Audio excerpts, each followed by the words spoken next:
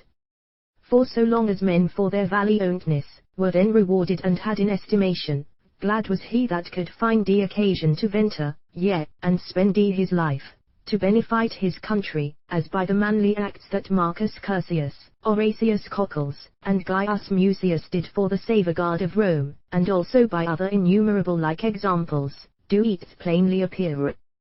But when through long and continual peace, there began to be altogether given to pleasure and delicateness, little regarding martial feats, nor so as were expert in dedicatory epistle to Elizabeth I 235 the practice thereof, their dominions and estates, did not so much before increase and prosper, as then by soke means and oversight, there so daily fell into decay and utter ruin.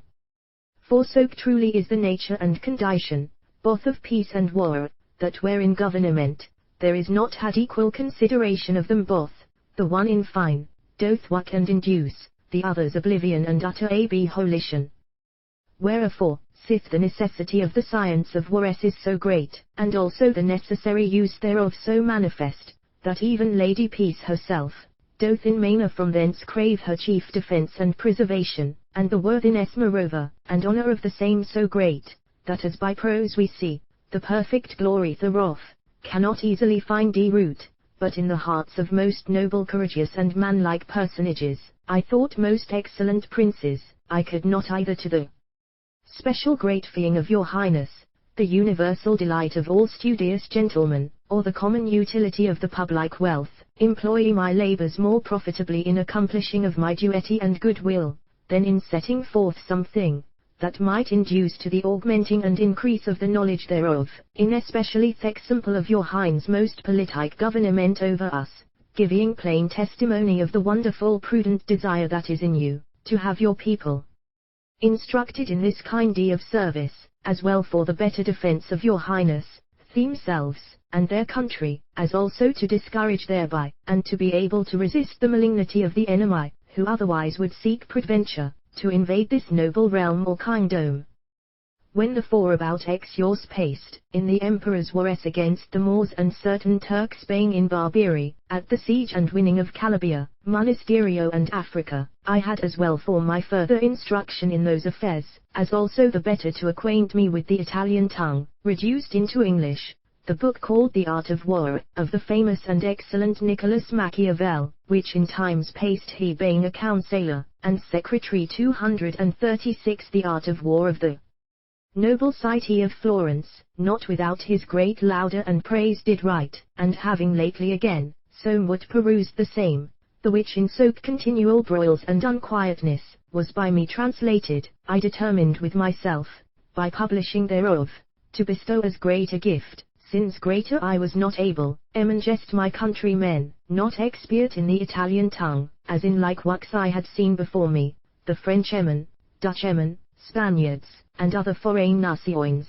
most lovingly to have bestowed just theirs, the rather undoubtedly, that as by private reading of the same book, I then felt myself in that knowledge marvellously holpen and increased, so by communicating the same to many, our Englishmen finding out the ordering and disposing of exploits of war therein contained, the aid and direction of these plain and brief precepts, might no less in knowledge of war become incomparable, than in prowess also and exercise of the same, altogether invincible, which my lation most gracious sovereign, together with soak transother things, as by me hath been gathered, and thought good to add thereunto, I have presumed to dedicate unto your highness, not only because the whole charge and furniture of warlike counsels and preparations, being determined by the arbitrament of governors and princes, the treatise also of like effect should in like manner as of right, depend upon the protection of a most worthy and noble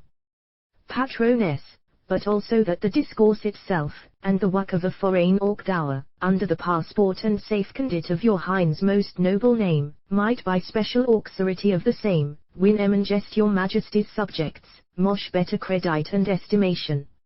And if most mighty queen, in this kind of philosophy, if I may so term it, grave and sage counsels, learned and witty precepts, or politic and prudent admonitions, ought not to be accompanied the least and basest tools of weal public.